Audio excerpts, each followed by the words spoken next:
নমস্কার বন্ধুরা, নমিতা কুকিং ওয়ার্ল্ডে আজকে আমি আপনাদের কাছে একটি ভিডিও শেয়ার করতে চলেছি। ভিডিওটি হলো ডিমের কারি। এই দেখুন, ডিমের কারির জন্য আমি আলু কেটে নিয়েছি, আলুটাই নুন হলুদ মাখিয়ে দিয়েছি। আর এখানে মশলা রেডি করে নিয়েছি, মশলাটাকে বেটে নেব আর আলুটাকে ভেজে নেব। দেখুন কড়াই গরম হয়েছে, আমি তেল দিয়ে দেবো। দেখুন আলুটা আমি ভেজে নিচ্ছি, ততক্ষণ এদিকে ডিমটাকে ফাটিয়ে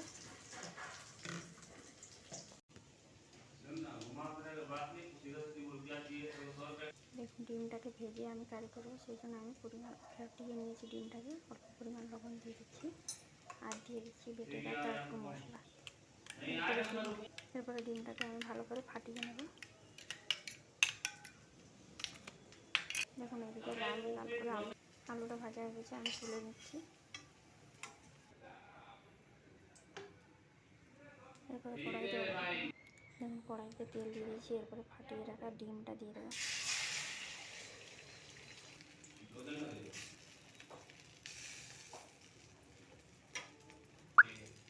আমি এরপরে আস্তে করে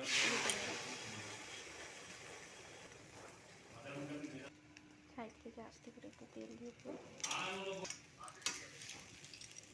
এখন আমি এইভাবে পিস করে কেটে নেব। দেখুন আমি কাটা নিয়েছি, এরপরে উঠিয়ে নিচ্ছি। এবার কড়াইতে দিচ্ছি তেল পরিমাণ মতো, অল্প দিয়ে দিচ্ছি চিনি।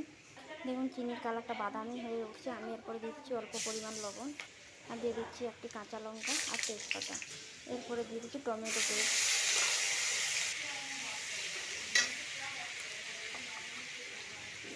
দিয়ে দিচ্ছি রসুন আদা বাটা, এরপরে বেটে রাখা পুরো মশলাটাই দিয়ে দেবো। দেখুন মশলাটাকে আমি ভালো করে ভেজে নেব। কি সুন্দর কালার হয়েছে দেখুন। 1 চামচ জিরা গুঁড়ো, অল্প হলুদ, একটু লঙ্কার গুঁড়ো, অল্প একটু ধনিয়া গুঁড়ো, আমি সব কিছু দিয়ে আবার ভালো করে মিশিয়ে নেব।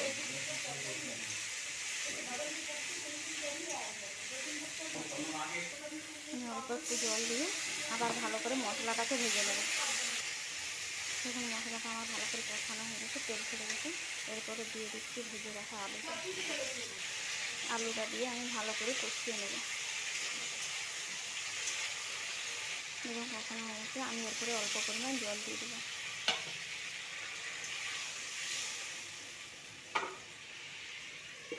ঢাকা দিয়ে দিচ্ছি, গ্যাসটাকে লো ফ্লেমে রেখে দেবো।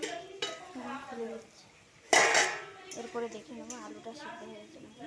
দেখুন আলুটা আমার সিদ্ধ হয়ে গেছে। এরপরে ভেজে রাখা ডিমটা দিয়ে ডিমটা দিয়ে আমি ভালো করে ফুটিয়ে নিচ্ছি একবার। এই দেখুন আমার ডিমের কারি রেডি। দেখুন আমার ডিমের কারি রেডি হয়ে গিয়েছে। তো বন্ধুরা, আপনারা চাইলে এইভাবে ভাতের সঙ্গে বা গরম ভাতের সঙ্গে বা রুটির সঙ্গে সার্ভ করতে পারেন। আমার যদি এই ভিডিওটি ভালো লেগে থাকে অবশ্যই লাইক কমেন্ট শেয়ার করতে ভুলবেন না কিন্তু। নমস্কার। আমার যদি কোথাও ভুল থেকে থাকে অবশ্যই মাফ করে দেবেন।